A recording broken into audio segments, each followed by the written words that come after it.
It's Laura Eubanks of Design for Serenity with your succulent tip of the day, and today I am with Gordon.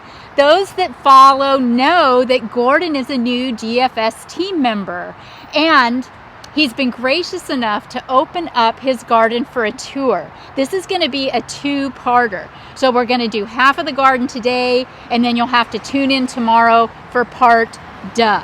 Let me just say, it is absolutely exquisite. I met Gordon a number of years ago through my friend Scott, through the Master Gardener Association. Gordon started coming to my workshops that I used to give back in the day, and he did such great work, and I just loved him so much that we became quite friendly.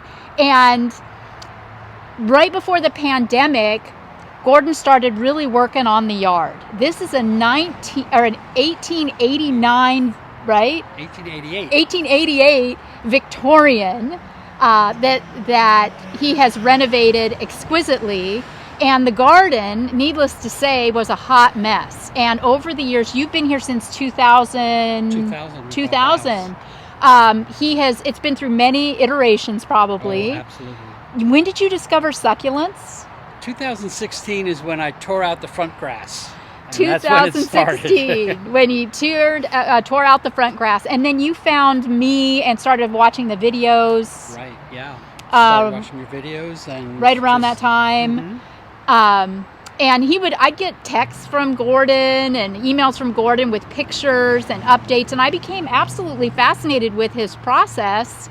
And it was just recently that I was able to come and see his yard firsthand. We got delayed. We wanted to get together, and then, we had the pandemic, so 2020 was out, and you know how it is. So lo and behold, I'd say probably 6 months ago. Yeah. Somewhere around there. Yeah. I finally made it over, and I was so blown away by this garden that I offered Gordon a job. And I am so fortunate that he accepted. So here we go. This front, how many of you have a front yard that's on a public sidewalk like this? So Gordon has had his challenges because people like to walk their dogs and let them poop and not even bother to clean it up. So he put up the decorative fencing as a way to keep dogs out of his garden space. And I like it. I love the kind of fleur-de-lis look of it. I think it adds aesthetic value, and also it serves a practical purpose. These palm trees are not supposed to get much bigger than they are. Gordon did not want to block the view. They have a beautiful view of downtown, the airport, the ocean. Goes all the way. Your view extends to, you can see Catalina, huh? We can see the Catalina Islands. Yes. Catalina Islands. So he didn't want to obviously block that. But, if you're trying to plant under palms, it's very challenging because of their sinewy roots, which is why I encourage you to mound. And that's what Gordon did. He brought in soil, he mounded, and then, planted his cuttings. Also, Gordon has told me that most of the plants in his garden, we're in the Lindbergh Field flight path here, so bear with us. But most of the plants, just like in my garden, are cuttings. So very few have been purchased. Most are cuttings. He began to plant, to design with his rock. Gordon's really great about working with what he has and just creating new forms out of old. So you can see he's got what looks to be, is this California Gold?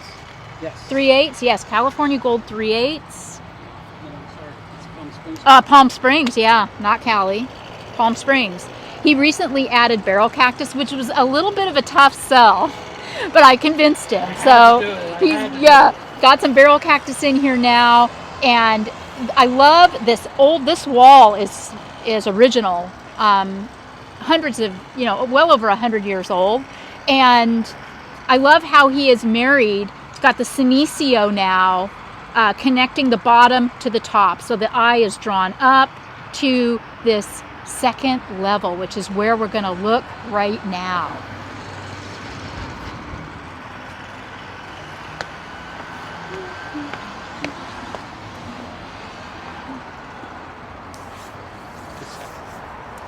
So Gordon, tell us, this is the area that was the lawn, Yes. and these bricks look really old. Yes.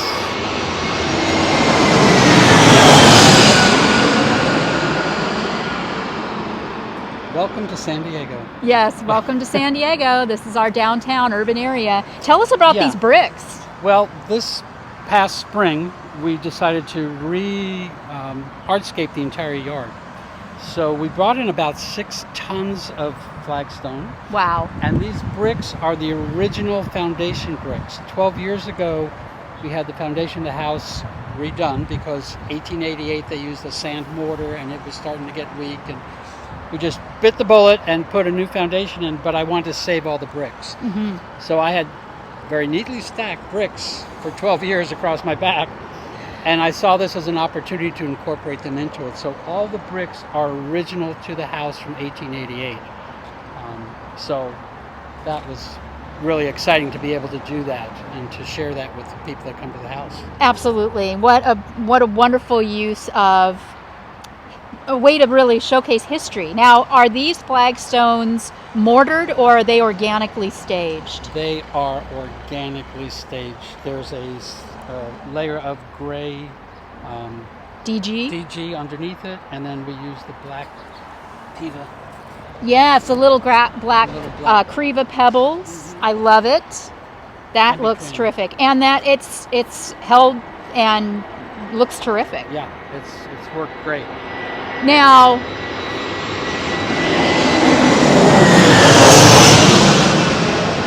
Gordon is on a pretty significant downslope here, which I'm sure he had to take into consideration when he was designing his garden.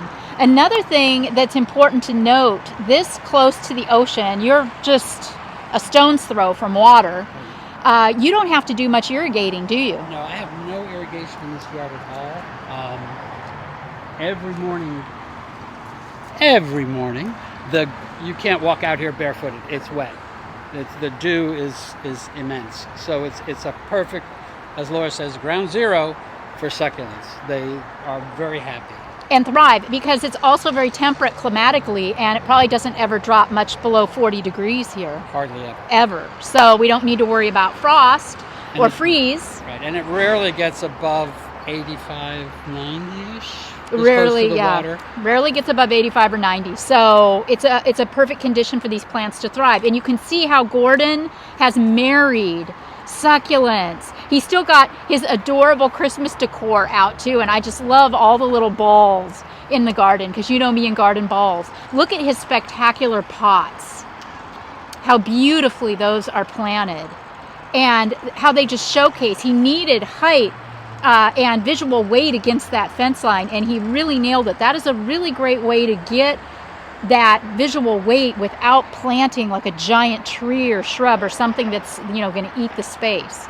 Pots are always a great idea, and like I always say, they're great. Pots are great, on the sidewalk and the patios, but get them in your garden too. That's really, really important. Check out all of the wonderful tapestry detail work. This looks like, look at the little bird. Isn't that so precious? It's all about the details. And Gordon's got alstroemeria. He's got daisies. He's got jonquils. He's got all kinds of non-succulents that just come up as volunteers every year. And I think it's so wonderful just to allow that in your garden space. Look at the diamondia. See, this is the way to grow diamondia. I call this unintentional diamondia growth, where you just kind of let it come up where it wants and then plant. He's got little sedum, rubra-tinctums growing amongst the diamondia, and look at how it spills over the rock. But also notice we've got an edge here, and he's mounded. All of these plants are on a substrate of soil. There was no digging needed here. He just mounded and then planted his cuttings. And if ever the saying, if the succulent stands up, you've done your job, would it come into play, it would be in this Gordon garden. Yeah. And then his pathway is more of the Palm Springs Gold 3/8. Love this. I think that this is a really, really rich look to just sprinkle some gravel in your pathways. It doesn't have to be formal and it doesn't have to be DG. I really love the look of the gravel. Look at this spectacular Aluaudia procera. Isn't that just beautiful? And he's got the salvias and other, as I said, brugmansia and roses and other things.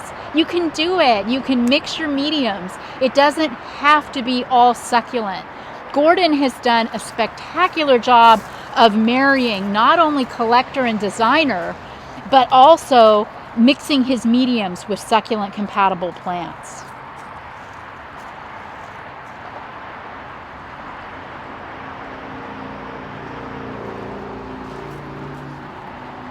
And Gordon, I would imagine that you're always out here puttering. How long would you say that you spend in the garden, like on a weekly basis? I spend a couple hours a day. A couple hours a day. Yeah, but I love it. It's not work. It shows. It's joy. Yeah, it absolutely shows. And I bet the neighbors love it. And look over here. Now, some of you are better than I am with your mangave identifications. I've just discovered mangaves recently and I'm still learning. I found a new one at Waterwise Botanicals called Bad Hair Day. And is this one spotty dotty? Let me know in the comments. But look at this. Look how it's offshooting and growing and spreading almost like an agave Lofantha quadricolor. Most of the time, in my experience, the mangaves pup from the base, but this one's just taken off. And that is so very, very interesting. Look at the crassula, how it's blooming its little head off. Probably one of the most common plants on the planet, but you're never going to find a more beautiful one than at this time, January. How spectacular. Are weeds a big problem for you in your garden, Gordon? Not normally, but since we had 2 weeks of rain, I am anticipating a strong weed season this year because of the rains we had. We did get some rain, which is uncommon, and he's anticipating some, calls it a weed season. But, my program, See a Weed, Pull a Weed, if he's out here for a couple hours a day anyway, I think that he can definitely stay on top of it. Look at all the cute little volunteer daisies, Greg. So cute.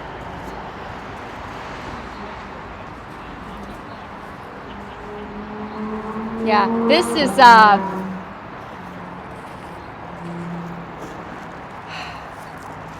just absolutely spectacular. Look at this aloe. Wow. And this is the Mangave Jaguar. This is the first one that I was introduced to. And, I know how this one grows. It stays tight to the mom. And here's another little salvia, a little sage. That's not a succulent, but it sure looks good. And sansevieria. Oh my gosh. Look over here. I hope I'm not making you guys dizzy, but I just keep seeing things. Look at this agave bracteosa. This is the biggest one I've ever seen.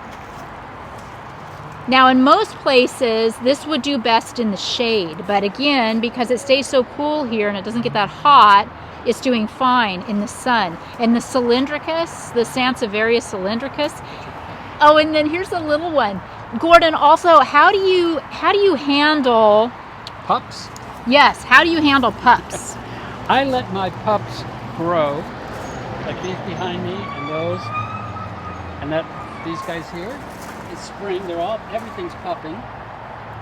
I let them get to a nice size and then I dig them up and pop them, or I dig them up and plant them, whichever the case may be, and share them with other people that I know like succulents. Aww. This is one of my favorite plants, and I think the afternoon sun, which comes this way, the palms really help shade this. Oh, okay. So it makes it very happy. Yeah, this guy just finished blooming, the Sansevieria. Look at that. The plant that just keeps on giving. That is fantastic. All right, well, we're going to wrap it up for today. And I am very, very eager for you all to tune in tomorrow for part 2 in Gordon's garden. This has been Lori Eubanks reporting for Design for Serenity with Gordon in urban downtown San Diego and his garden extraordinaire. Bye, guys.